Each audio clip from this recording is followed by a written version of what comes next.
so some people say, well, the Ten Commandments don't apply because that's back there. But see, we look back and filter it through the cross.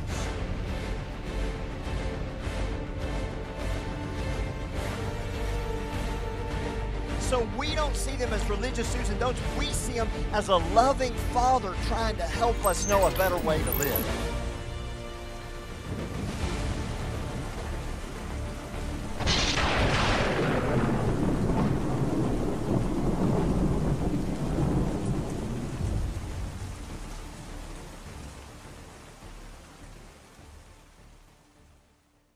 Are you ready for the word today?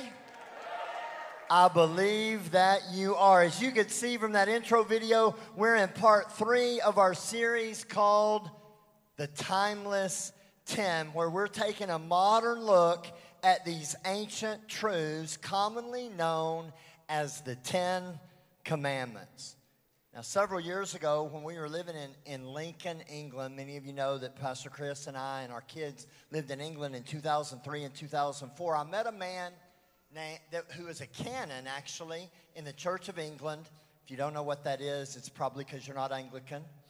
But his name was J. John, and he was doing a tour around England, and he was packing out Anglican cathedrals that normally would have 100 to 150 people in them. He was having 2,000 and 3,000 people packing them out week after week after week. And he was doing a series on the 10 Commandments. After his message that night, I had the privilege of meeting him, and I actually gave him a prophetic word, which he graciously said impacted his life at that time. But I remember thinking, I love what this guy's doing. He's taking some old truths, the 10 Commandments, and he is filtering them through the cross like we just talked about, and he is putting them into a modern context. And ever since we started the bridge, Chris and I have always thought, hey, we would love to do a series similar to the one that he did.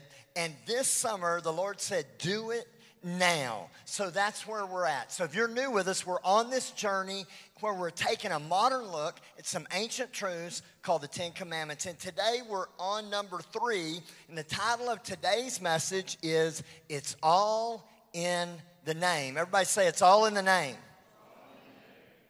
And it comes out of Exodus chapter 20, verse 7, where it says, you shall not misuse the name of the Lord your God, for the Lord will not hold anyone guiltless who misuses his name. You know, when a baby's born, other than the sex of the baby, because everybody wants to know if it's a boy or a girl, but after that, what's one of the first things people ask? What's the baby's name? Why? Because names are important. How many of you know that if somebody remembers your name, it's a big deal? If you meet somebody and then you don't see them for weeks and they walk up to you and say, hey, Duane, how are you? I think, wow, they remembered my name. It makes you feel valued. It makes you feel loved. It makes you feel thought about. On the other hand, if somebody that you think should know your name, that's supposed to have known it for a long, long time, comes up and goes, what was your name? You feel devalued. You feel unloved. Certain names conjure up different emotions associated with that name. For example, what do you think or feel when I say the name Adolf Hitler? The minute I say that name, you think evil, racism, genocide, tyrant, dictator. Nothing good comes to mind. How about, though, when I say the name Mother Teresa? At that moment, somebody said it already, you think love. You think sacrifice. You think grace and mercy. You think good. You think helping and serving others. Laying your life down for the poor. 2 different names, 2 radically different emotions and thoughts. Nobody in this room or nobody watching me or family online that's watching, none of us have ever met Mother Teresa or Adolf Hitler, or I assume you haven't. But the influence their name has impacted your life. Why? Because their name represents something. It's a reputation. One of the things that I always try to teach all my kids, but especially my son, Cody, was son, you bear my last name. Please act carefully and accordingly. Because at the end of the day, the one thing that you have is your name. Hebrews in Bible times, they understood that a name was a big deal. They labored greatly and they thought intently about how they were going to name their children. As a matter of fact, it was a big ceremony to give the naming of the child because it was that important. It's amazing to me how people flippantly name children now. We thought and prayed for a long time before we named our kids. Why? For the Hebrews, it was simple. God had taught them the importance of a name. When they encountered God, oftentimes he would change their name. Abram to Abraham. Sarai to Sarah. You could go on and on throughout the Bible. They would have an encounter with God, and many times they would change their name. Even Jesus, when Peter got a new revelation, he said, you're no longer called Simon Bar-Jonah, but now you're Simon Peter. Bar-Jonah is the son of Jonah, one who flip-flops and goes back and forth and is wishy-washy, but Peter is a rock and stable. To the Hebrews, God's name was so holy, and I've said this many times, but it's amazing to me that they couldn't say the whole name Yahweh. They could only say Yah, because the rest of the name was too holy to utter. When they wrote it with a quill, when they wrote Yahweh with a quill, they had to throw the quill away and get another quill to finish writing, because the name was so holy that pen could never be used again. How many of you know that's a powerful name? The Jehovah names of God, which Jehovah and Yahweh are synonyms and can be interchanged, if you will. But we understand there are many names for God. And in Bridge Young Adults, in our micros, which are the first and third Sunday night of every week, shout out micros, BYA, whoop. But we've been studying and we've been talking about in our small groups the Jehovah or the Yahweh names of God. And many of these, they would have an encounter with God, and the person would call God a name that was associated with the encounter. So when Abraham encountered God's provision on Mount Moriah, he said, this place I'm going to call Jehovah Jireh, because God has provided. When they would encounter God in healing, they would say, this is Jehovah Rapha, because the Lord has healed. How many of you know that when you face situations in life, there's sometimes you got to call that place what you believe God is going to be in that situation, because God will be whatever you need. He has a name for every need. Why did they do that? Because they understood this principle. A name represents a nature. They were naming the place to declare to the world the nature of God, to reveal the nature of God that had been revealed to them by the encounter. Are you with me? So you could say it this way. The names that we use for God represent our true view of God. The names that we use for God represent our true view of God. And it speaks volumes to what we really believe about His true nature and His true character. Now, back to our commandment, this truth. It says, you shall not misuse the name of the Lord your God. So let me ask you a question. How do we misuse the name of the Lord? In our modern day context, what would it look like to misuse the name of the Lord? There's several different ways. One way I think we can misuse the name of the Lord is we can say God said things He didn't say. Let me. Have you ever heard somebody say, the Lord said, and you thought, bull? Because anytime God says somebody says God said something that doesn't line up with his word, just call bull. Have you ever had somebody say, God told me to do this one day, and then he told me to do something exactly the opposite the next day that stands in opposition of what he told him to do the day before? And if God really told him to do both things, he's schizophrenic. You know he's not schizophrenic. So at one point or another, they lied. Everybody doing all right? See, I think that's a misuse of the name of the Lord. How many of you know at the Bridge, we believe God still speaks? We believe in the prophetic. But we also believe that you need somebody around when you're prophesying, and we don't go out in the parking lot and give people parking lot prophecies. Why? Because we need somebody to judge if you just fell off a turnip wagon or if you're really saying what God's... Hallelujah. So that's one way.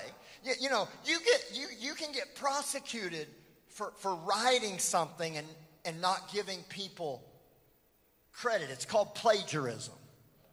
How many of you know there's a lot of spiritual plagiarists? They're saying God said things he ain't never said.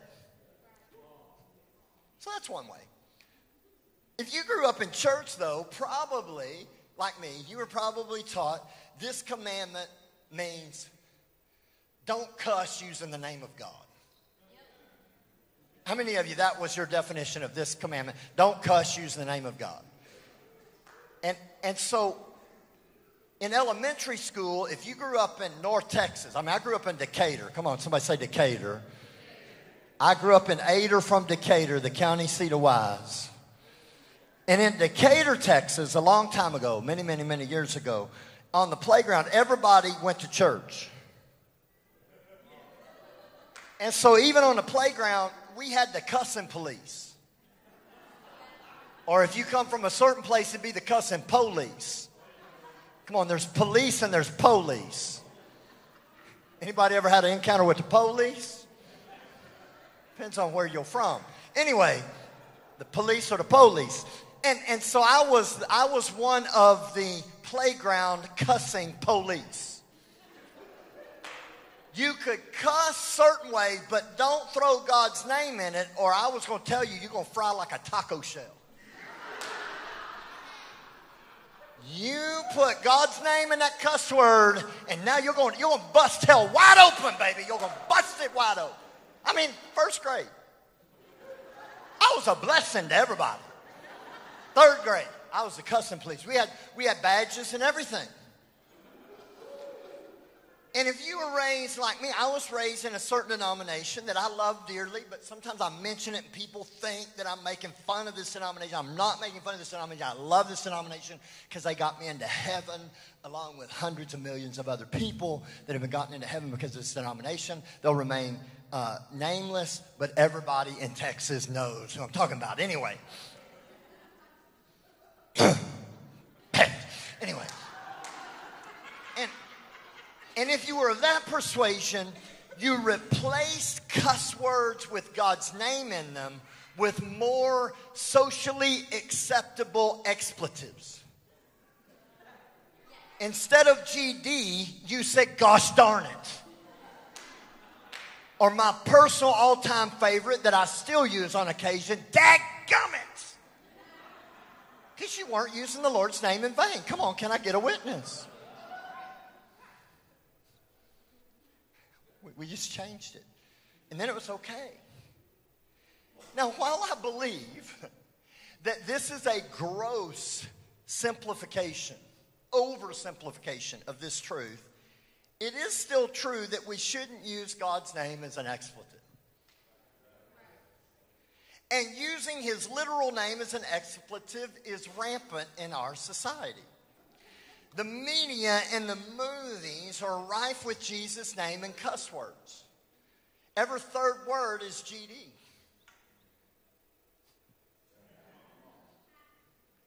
And when you think about it, God's not damning anything. But we're giving him credit for it. Selah. There's actually one dictionary. There's a million dictionaries now. There's actually one dictionary. Used to it was just Merriam-Webster's, but now there's a million. There's one dictionary that lists the first definition of Jesus as, watch this, Number one, definition of Jesus, an exclamation of surprise, dismay, or anger. And the second definition is the name of the founder of the Christian religion. It's funny how society has chosen to use his name. Those names.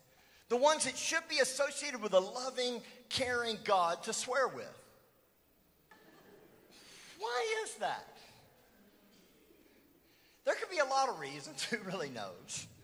But could one reason perhaps be that there's a deeper, more sinister plot than just to get people to cuss in the name of the Lord? Is it possible that using God's name that way is not really the problem, but it's rather a byproduct of a deeper problem? It's not really the issue, but it's a byproduct of a societal issue that's deeper. Is it possible that we could live our whole life and never cuss in the name of the Lord, using God's name as an expletive, but still misuse the name of the Lord? I think the answer is yes. If so, how? Well, remember, a name represents a nature. So if we're misusing the name of God by misrepresenting his nature, that's a problem. In other words, am I truly representing the true nature of God with what I'm saying about God? Have I let bad theology or a bad understanding of who God really is cause me to associate things with his name that are contrary to his nature?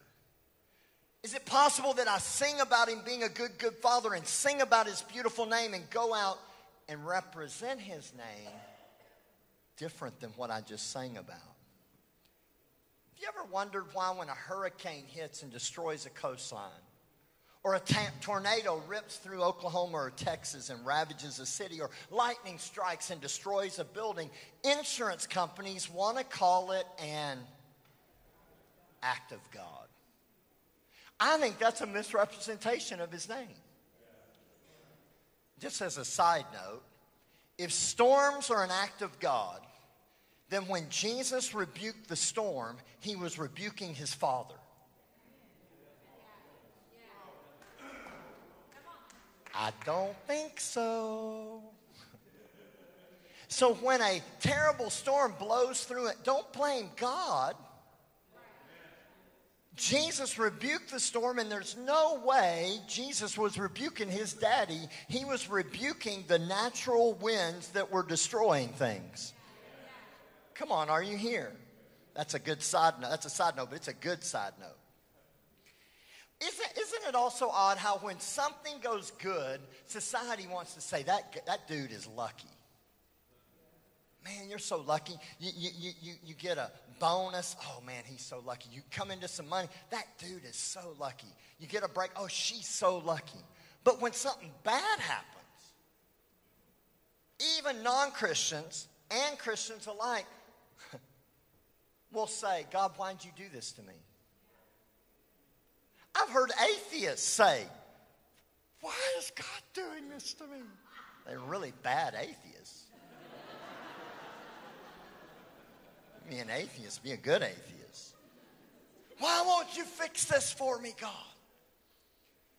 So see, we may not be cussing in his name, but we certainly might not be understanding or representing his nature well through his name. The great mid-20th century theologian A.W. Tozer said, what comes into our minds when we think about God is the most important thing about us. So back to our name association we did with Adolf Hitler and Mother Teresa. Let's add one more. When I say the name God, what comes to mind? When I say God, what's the first thing you think? Maybe you think creator. I'm going to list some good things that might not ought to be the first thing, though. He is a creator. How many of you think he's creator? Well, 4 of you. It's not a trick question. How many of you think he's creator? Somebody go, I don't know. I think he's bigger. I say yes. He's going to say, no! How many of you think he's creator? Of course he's creator. That's true. But before he created, he had in mind for you to be born. And to come to know him and to be born into his family and be his child. Before God was creator, he was a good, loving father. Creation is what he does, but a father is who he is. How about redeemer? That's a good word. Redeemer. Redeemer. It's true. He is a redeemer. How many of you believe God's a redeemer? How many of you thank God he's a redeemer? We messed up, and we needed redemption. 2 Corinthians 5:18, though, says that God the Father, everybody say Father, who reconciled us or redeemed us back to himself. So God redeemed us because he was a father that loved his children. John 20:21 says that Jesus was sent by the Father to redeem us. He was sent by who? The Father. What was he redeeming? Well, if the Father sent him, he was redeeming his children. He was buying his family back. His family had gone astray, and he wanted them back, so he paid the highest price for you, for me. He wanted his kids back in his family. Here's another one. First thing you think about, what about king? King. Matthew 5, 6, and 7, all 3 chapters are the gospel of the kingdom. But in Matthew 5, 42 and 43, it says, pray for your enemies so you can be like your father. So the kingdom is not just about a king, it's about a father. He is king, but he wants his children to reflect his rule and reign and authority in his kingdom. A king is always looking for an heir.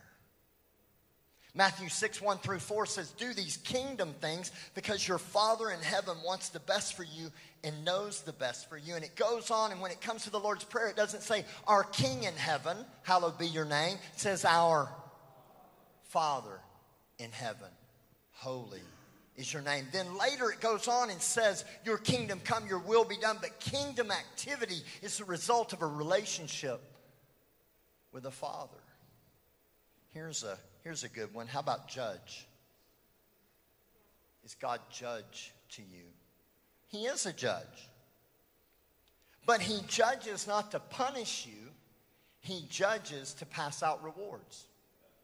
Hebrews 12:18 says the judgment that we're going to see is not for heaven and hell. That's already been decided. But for reward. So as a dad, sometimes I've had to judge between my kids. If you've had more than one child, they come. Maybe one child does it with himself. I don't know. But 2 children, if you have 2, they come and they're going to say, he did it. No, she did it. No, he did it. No, she did it. No, he did it. No, she did it. You just have 2 girls and 1 boy. But anyway, I'll leave that alone. The issue was you had to judge which one was right, but you weren't judging them as a child. You were judging to protect the family and to figure out which one was right and to help them live a better life. The issue is not do you have to judge as a parent, but why you must judge. Watch this, folks. God is not a judge who sometimes fathers, but a father who sometimes has to judge. Tertullian from North Africa in the early 1st centuries, a couple of hundred years after Christ, was a lawyer, he was an attorney, he was a judge. And so everything he read in the Bible, he filtered through the filter of God as judge. And everything he wrote passed down to even this day in parts of Africa. They will ask you, even as far down as South Africa, they'll say, how is your case with God? Because they see him as judge. You see, family, if you first think of God as creator, then he could be some distant figure like Bette Midler sings about, who cares little about you or your situation or your issues. If you see him first only as redeemer, then maybe you owe him some great debt that you could never pay back because of the price that he paid, and you live your whole life trying to earn your way back to him. If you see him first as a king, then maybe you're a mere subject of his kingdom. And on good days, he's a good king. And on bad days, he's a bad king or a mean king. If you see him first as judge, then maybe he's that man upstairs that's waiting to beat you over the head. I just woke you up. I just want to make sure you're whenever you mess up. So those are all good names, but they shouldn't be what we should think of first. What is the best name to describe God first? That is Father. God is first a Father. Why don't you say that with me?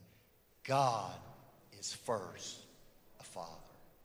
Now, depending on your interactions with your earthly father, that could trigger all kinds of thoughts and emotions. Maybe he was mean. Maybe he was abusive. Maybe he was absent, distant. I was having lunch with a middle-aged man not too long ago, several months ago, and we began to talk, and I knew a little bit about his situation with his father. I said, "Tell me about your dad." And he said, "Well, there's not much to tell." I said, "Well, tell me, try." He said, "Well, my dad, he was never around. You know, he was my sperm donor, but he never really did much. He was out there. I knew about him. I heard stories about him, but I didn't really know him."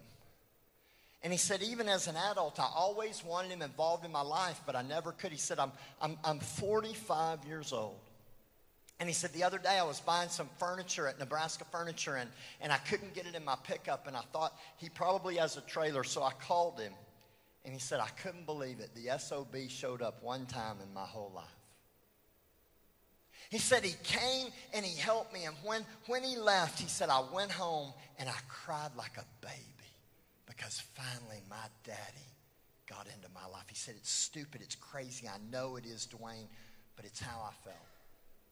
We kept talking for a while, and later in the conversation, I said, tell me about God. I didn't do it immediately. About 30 minutes later, I said, tell me what you think about God. He said, well, it's not really much to say.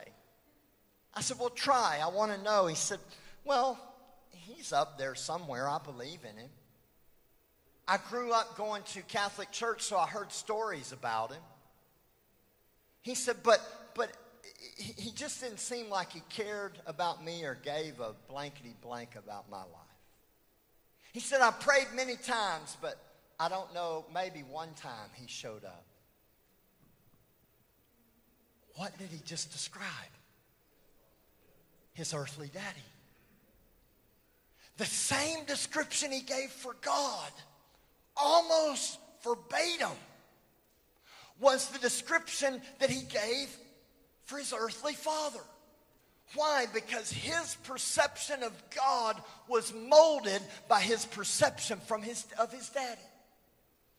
And I want to tell you, ladies and gentlemen, so is yours. You say, well, I had a great father. Then your problem may be that you think God's no better than him.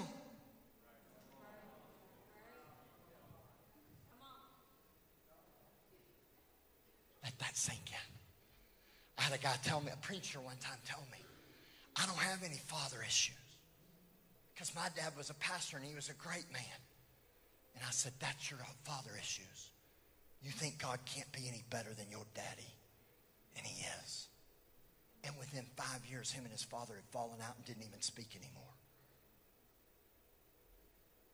It's always down there. See, ladies and gentlemen, the lens through which you view God will distort or make clear every situation you face in life. I wear these glasses. They both have lenses. The prescription on the lenses determine my view of the world. When I take them off, I can't see you very well.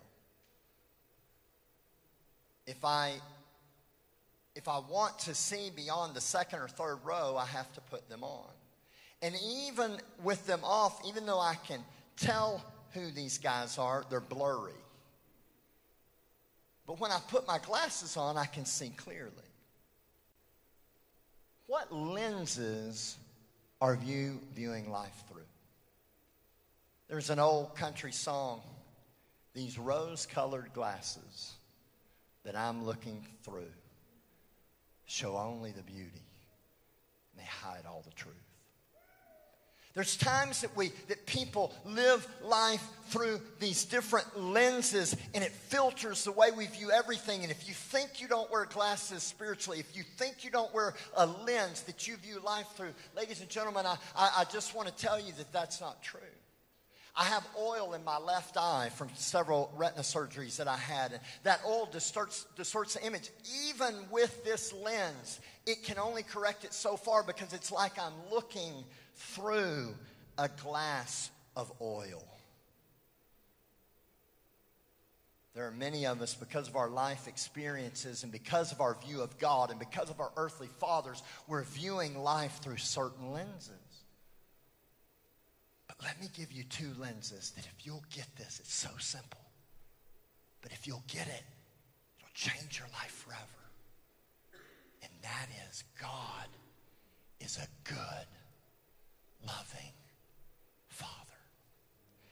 See, He's not just a father. He's not just like an earthly father. He's not just like a dad that you know, no matter good or bad. He's better than any preconceived idea. And God is always good. Somebody say always good. And He's always loving. So that's the two lenses you need to put on. Not just that the glasses are that He's Father, but the lenses are He's a good, loving Father. Come on, everybody say it with me. God is a good, loving Father. Some of you know my theology's simple. It's caveman can do it. We haven't done it in a while. It's therapeutic. So try it with me. God, devil. Now, online family, you want to try it with us. We want to hear you all the way through the camera. So come on, we're going to do it really loud, and I want you in your home, on your computer, your phone, your iPad, whatever. Come on, just get back away from it and get ready and say it out loud. You say, I'm going to be silly. No, it's therapeutic. So let's do it with them so they don't feel alone. All right, are you ready? Everybody, online and live, and on campus, are you ready? God, devil.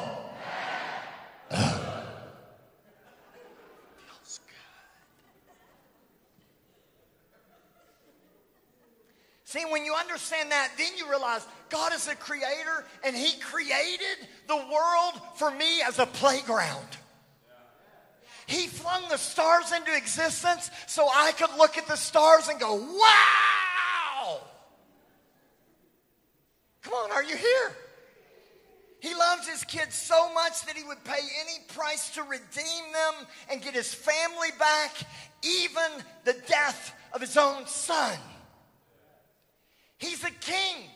But then if you see He's a good, loving Father, you're a prince or a princess, an heir to the kingdom, a joint heir with Jesus. You're the head and not the tail. You're above and not beneath.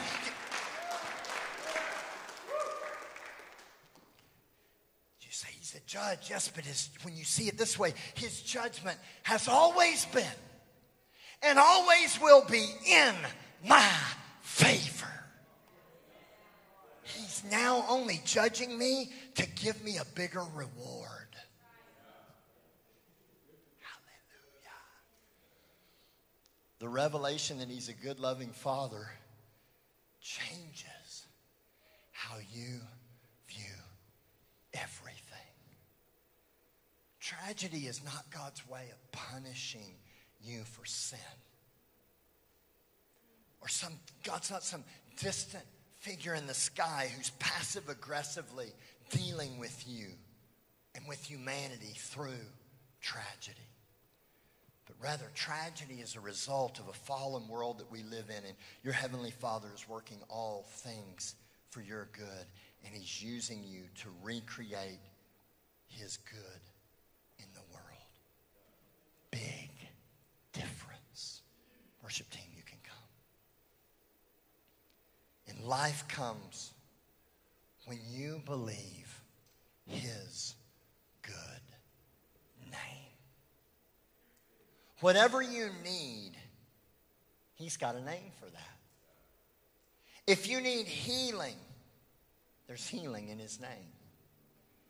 If you need provision, there's provision in his name. His name is provider. If you need peace, he's the Prince of Peace. If you need joy, his name is joy.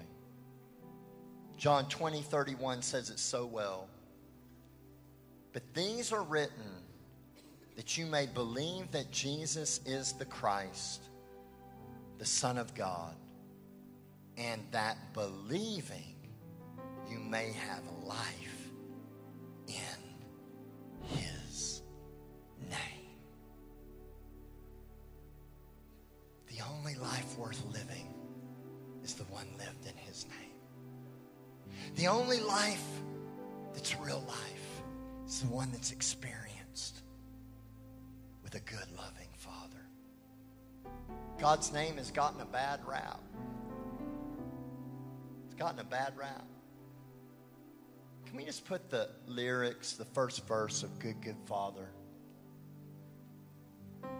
I've heard 1,000 stories of what they think, just leave that for a minute, what they think you're like.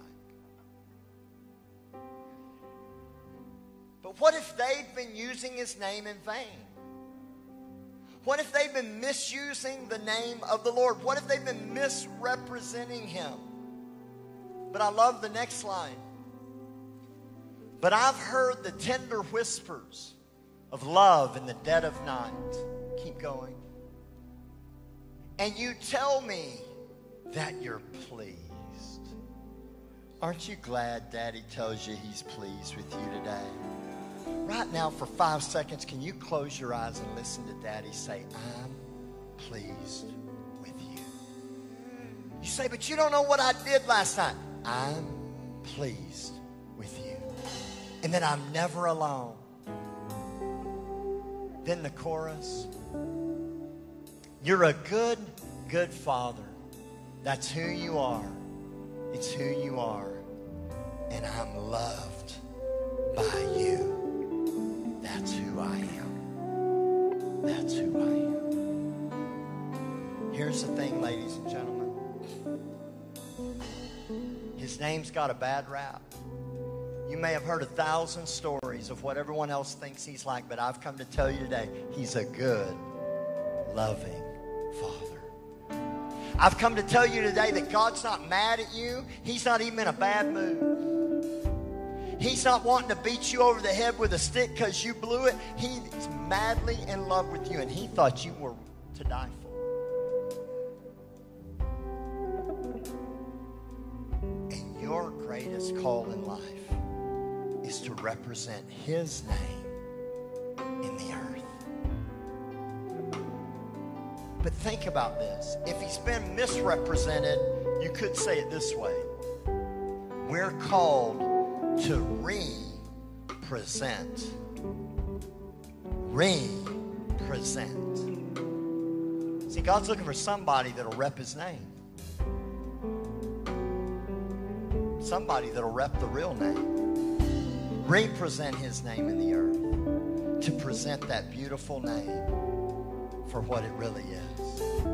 If today you say, Duane, I may not be cussing in the name of the Lord. I may not be using God's name in an expletive, but I'm tired of letting the world tell me who God is. I'm tired of letting them misrepresent him. And maybe a few days ago something bad happened and you shook your fist at the sky and you said, God, I need a little help down here. I need somebody. Maybe you need to understand that's taking the name of the Lord in vain. And you just want to say, no more. I'm going to live my life filtered through the understanding that God is a good, loving Father. He's madly in love with me. He's not mad at me. He's madly in love with me. And I'm going to represent his name in the earth because it's all in the name. If you believe that, stand to your feet. Throw your hands in the air and just worship him for just a moment. Come on, Joey.